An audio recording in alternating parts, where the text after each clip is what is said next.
क्या 2025 बिहार विधानसभा चुनाव वाकई में जनता की आवाज़ कहलाएगा या फिर सब कुछ पहले से तय किया जा चुका है? हेलो दोस्तों, मैं मुजम्मिल हुसैन और आप देख रहे हैं मुजम्मिल हुसैन ऑफिशियल। बिहार में इन दिनों वोटर सर्वे का काम जोरों पर चल रहा है। चुनाव से पहले मतदाता सूची में नाम जोड़ने, हटाने और शुद्धिकरण करने का काम चल रहा है।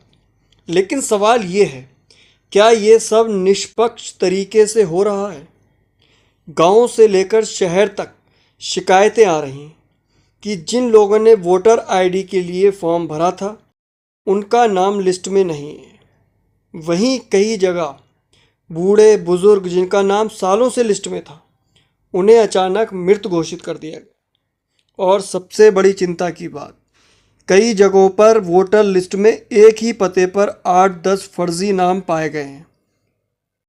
बिहार में इन दिनों एक अजीब खेल चल रहा है, वोटर लिस्ट सर्वे का खेल।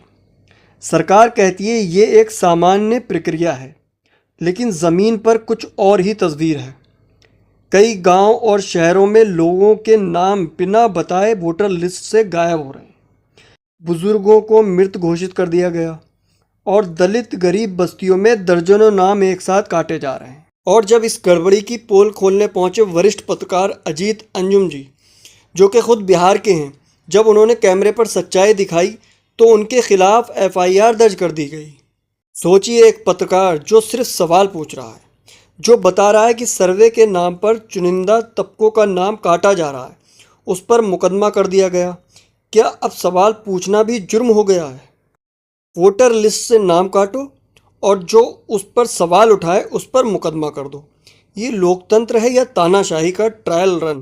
बिहार के जो असल मुद्दे थे, गरीबी, भ्रष्टाचार और बेरोजगारी, जनता ये जानना चाहती थी कि हमें रोज़गार कब मिलेगा, भ्रष्टाचार से मुक्ति कब मिलेगी, महंगाई से आज़ादी कब मिलेगी। ये थे बिहार के मुद्दे। मगर सरकार ने एनआरसी के नाम पर ऐसा फंसाया है जनता को कि जनता परेशान है कि हम अपना आशियाना बचाएं, इस देश में रहने के लिए अपनी नागरिकता बचाएं, या फिर सरकार से महंगाई, भ्रष्टाचार और बेरोजगारी पर सवाल करें। मेरे सरकार से कुछ सवाल हैं। पहला सवाल, बेरोजगारी पर सरकार चुप क्यों है? हर साल करोड़ों युवा डिग्री लेकर निकलते हैं, लेकिन सरकारी नौकरी या तो बंद है या भरी नहीं जाती। मेरा दूसरा सवाल सरकार से ये है, महंगाई पर कोई जवाबदेही क्यों नहीं है? सिलेंडर, तेल, दाल, बिजली सब महंगा हो गया है।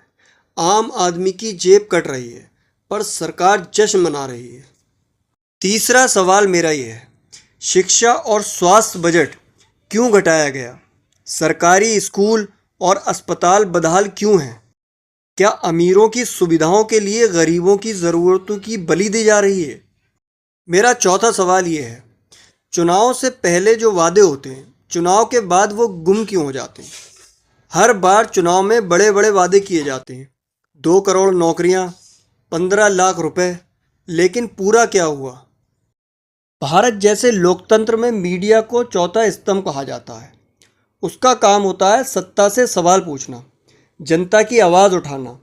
लेकिन आज का मीडिया क्या कर रहा है? जब देश में बेरोजगारी रिकॉर्ड तोड़ रही है, जब महंगाई आम आदमी की कमर तोड़ रही है, जब सरकारी भर्तियां सालों तक अटकी रही हैं, जब किसान आत्महत्या कर रहे हैं और युवा बेरोजगार हैं, तब हमारा मीडिया सरकार से सवाल पूछने के बजाय विपक्ष से सवाल कर रहा है। और जो आम आदमी सरकार से सवाल कर रहा है या जो सच्चा मीडिया है, वो अगर सरकार से सवाल करता है तो उसको जेल में डाल दिया जाता है, उसके खिलाफ एफआईआर होती है, उसके घर ईडी भेज दी जाती है। यही लोकतंत्र है क्या?